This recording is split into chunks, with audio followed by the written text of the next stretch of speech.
down the back straightaway. It's Preston Ford, the early race leader, as Curtis Teague now goes to work on Steve Webb on the inside as they race out of the fourth turn. The complete lap number 1. Keith Gardner in the number 98 on the outside of Curtis Teague, racing into turns 1 and 2 for third place, as Ron Phillips brings up the number 5 position.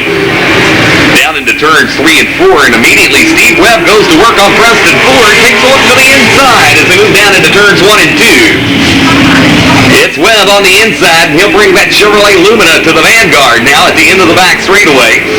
Preston Ford now settles into second. They make a little contact there in turn number 4, and down the front straightaway, Preston's trying to take the lead back.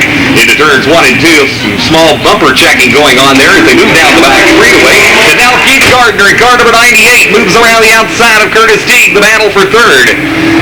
The most aggressive race we've seen so far this evening from the fastest qualifying Winston Busch late models. And into turns 1 and 2, it's Curtis Teague and the number 98 of Keith Gardner side by side for third. And now Larry Metters hops to the outside of Ron Phillips.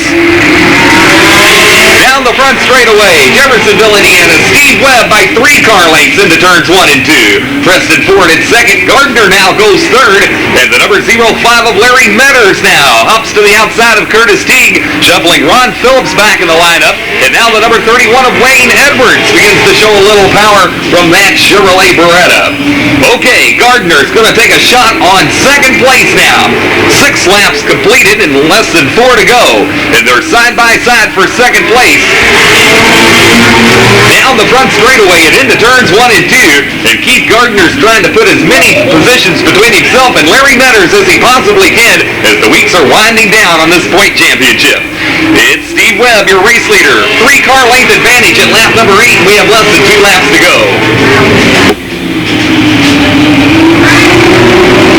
Wayne Edwards now with difficulty on the outside of Curtis Teague down into turns 3 and 4, but Curtis Teague is a little crossed up and spins the car around down in turns 3 and 4, and just as the white flag comes out signaling 1 lap to go.